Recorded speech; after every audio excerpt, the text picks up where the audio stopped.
E chegamos ao quarto episódio da novela Pobre Menina Rica. Como vos estava a contar, então eu sempre tive a sorte de ser iluminada pela simplicidade e por uma grande abundância de espiritualidade desde pequenina.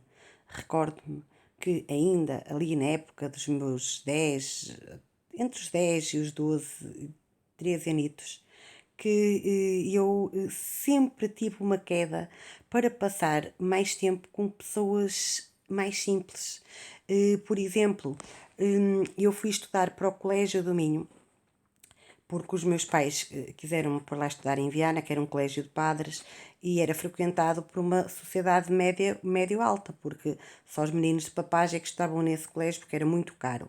Então, ainda hoje é um colégio de renome, é um colégio que é referenciado por ser um colégio de uma educação rigorosa e muito bem frequentado. Mas eu recordo-me que tinha vários amigos e fiz um grupo de amigos, para além dos meus primos que andávamos todos no colégio, a Marta Lígia, a Solange, a Marisa Lamas, opa, éramos um grupo de pessoas muito porreiro e todos filhos de pessoas que viviam muito bem. Mas na verdade eu sempre tive queda para procurar amizades com um coração mais simples, com a maneira de ver as coisas mais simples, de viver uma vida sem ser por interesses, sem ser portanto, por grandes egos ou títulos. Então, recordo-me perfeitamente que eu era muito sossegada. Eu ia para o colégio e chegava ao fim de semana, estava por casa, ia ajudar os meus pais às vezes no restaurante, na cozinha, que a minha mãe obrigava-me a ir ajudar, naquelas horas principais, por exemplo, entre as 11 da manhã e as 3 da tarde, que havia muita gente, e eu estava ali no emprate. Tinha que pôr a salada, o tomate, isto desde pequenita. Hein? O meu pai depois dava-me uma notinha, mas eu tinha que estar ali, eu era obrigada a estar ali. Hein? Cortar os tomates, os limões, e eu lembro-me, por exemplo, que os pratos de peixe tinham que levar alface, limão, um bocadinho de salsa por cima, ah, e tomate também, e os pratos de carne já não levavam limão, já levavam tomate, já levavam alface, já levavam agriões, pronto, era assim, eu tinha aquilo, foi o meu primeiro emprego, para vocês saberem. Foi trabalhar na cozinha ao lado da minha mãe e de mais 20 e tal empregados que trabalhavam naquela cozinha, não é? Aquilo era uma fábrica, aquilo, o restaurante dos meus pais chegou a ser um dos restaurantes mais famosos do Alto Minho, que eram os Verdes Lírios, em frente à praia, em Vila Praia de Âncora. Chegámos a ter 3 restaurantes, um deles foi meu, o Verdes Lírios 3. Quando eu casei, foi o meu primeiro negócio.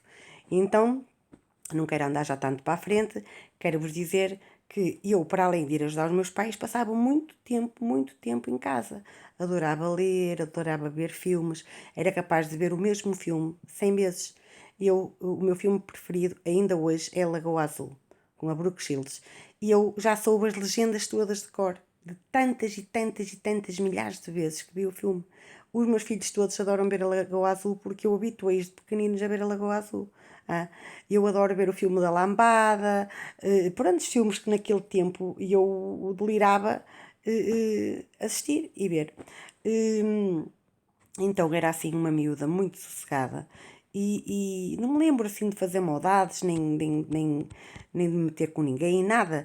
E eu e as minhas amigas entretínhamos muito. E eu na casa do meu pai, aquilo era enorme, era um casarão, um palacete, e eu lembro-me que tinha um clube, era o meu clube M, que dentro do meu quarto eu tinha uns cotezinhos e fizemos o clube M, onde brincávamos, nós inventávamos mil e uma coisas, nós íamos fazer entrevistas para a rua às pessoas, com gravadores, nós éramos cientistas, nós brincávamos às novelas, nós pintávamos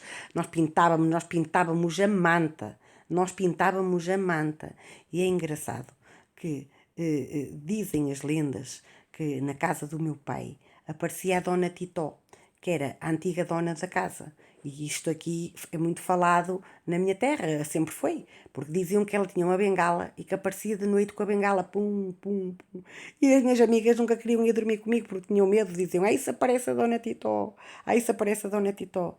E ao contrário de toda a gente, ah, que tinham medo que aparecesse a Dona Titó, que era o que diziam, ou dizia ao povo, não é?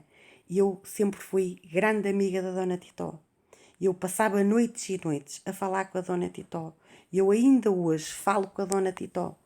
Somos tão amigas e tão amigas, que ela sabe que, inclusive, cheguei a ter noites de grandes temporais, que meus pais às vezes saíam e eu ficava sozinha naquele casarão, onde o medo que qualquer criança poderia ter na minha idade, e eu chamava por ela: Titó, onde estás? Oh, Dona Titó, que eu queria tanto te ver. Fala comigo.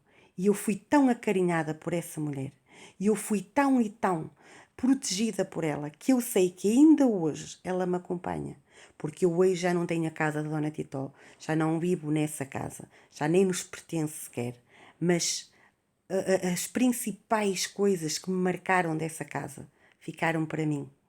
Como as escadas redondas da casa da Dona Titó são minhas. O teto da sala dos meus pais, todo estilo basco, é meu.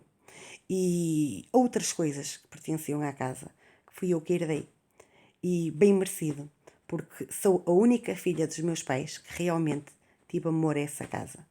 E um dia, se tivesse possibilidades, por qualquer acaso, um dia essa casa se voltasse a vender, tenho a certeza que seria eu a compradora. Não para voltar lá a viver, isso jamais, porque sabeis que eu estou no reino dos céus aqui no Reijaço, mas para ir lá de férias, fins de semana, nem que fosse para abrir um museu da minha terra, a um bom restaurante, o que fosse, não faço a mínima ideia, mas aquela casa tem um registro, e esse registro deve-se a duas pessoas que amaram aquela casa infinitamente, a Becas e a Dona Titó. Porque eu praticamente cresci nessa casa, fui para lá com 3 ou 4 aninhos, aprendi a andar e todos os recantos daquela casa têm a minha energia.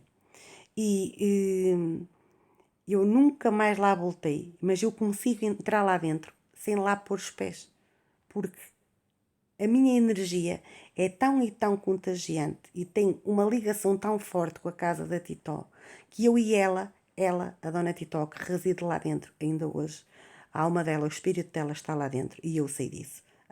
Chama-me, ela está constantemente, e eu sinto, e muitas das vezes, não sei se vocês já repararam que eu tenho a fotografia da casa, o póster, no meu consultório de tarot, muitas das vezes eu estou a olhar para a casa e estou a sentir ela a chamar-me, Bequinhas.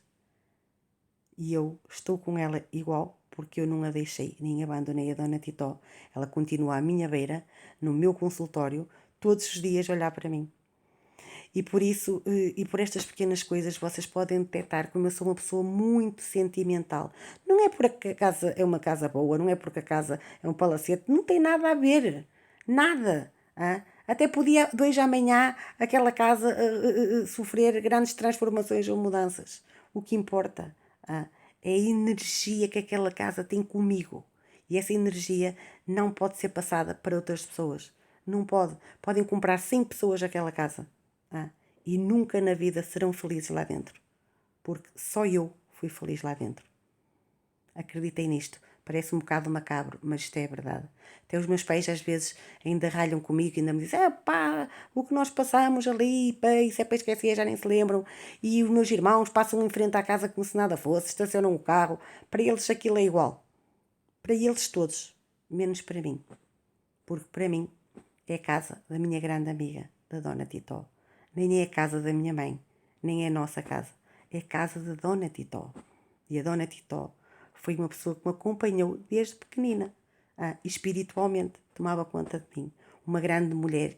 Dizem as lendas também que era tão boa e tão boa, que fazia grandes panelões de comida para dar aos pobres, que dava tudo, tudo, e ajudou milhares de pessoas. Por isso é que eu acredito que o espírito dela ilumina-me a todos os momentos. E eu, desde pequenina, no restaurante dos meus pais, também fui habituada e criada a ajudar os pobres. Muitas das vezes ia lá para fora, na parte de trás da cozinha do restaurante dos meus pais, encher os tupperwares de pobres que faziam fila para ir buscar comida à minha mãe. E eu cresci a encher os tupperwares dos pobrinhos para lhes dar de comer. Da Teresa Funenta, do Manel Bigodes, eu já nem me lembro bem dos nomes deles, mas era assim, era um par deles. Eram pai 7 ou 8 que iam lá sempre buscar a comida. E a minha mãe sempre foi uma pessoa muito generosa. e acho que mesmo dentro dos azares da vida dela, Deus ainda hoje a ilumina por causa das coisas boas que ela fez na vida dela, enquanto ela pôde, enquanto ela tive, enquanto ela, portanto, tive a possibilidade de ajudar também os mais necessitados. E sempre me ensinou a ser assim, generosa, boa pessoa, bequinhas, coitadinhas. Eu lembro-me da minha mãe querer tomar conta de um menino, de uma empregada que tinha pai 10 filhos e estava aos filhos. Ele tinha os filhos e estava aos filhos. E a minha mãe queria tomar conta do menino, porque a minha mãe tinha pena.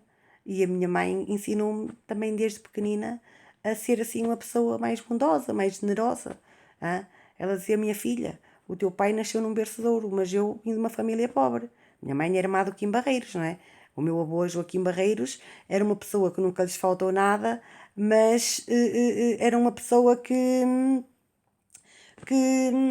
pronto, tinha que trabalhar para dar um conforto à família. E a minha mãe foi habituada desde pequenina, com 7 e 8 aninhos, tinha que ir tocar para os bailes até às 4 e 5 da manhã para ganhar para uns sapatos. Por isso a vida da minha mãe não foi fácil. Depois, mais tarde, pronto, tornou-se uma pessoa diferente. Mas no início lembro-me da minha mãe que se sacrificou muito para conseguir ser alguém na vida. Este é o quarto episódio da novela Pobre Menina Rica e continuaremos. Espero que tenham gostado e cliquem no sininho. Continuem a acompanhar-me. Obrigada.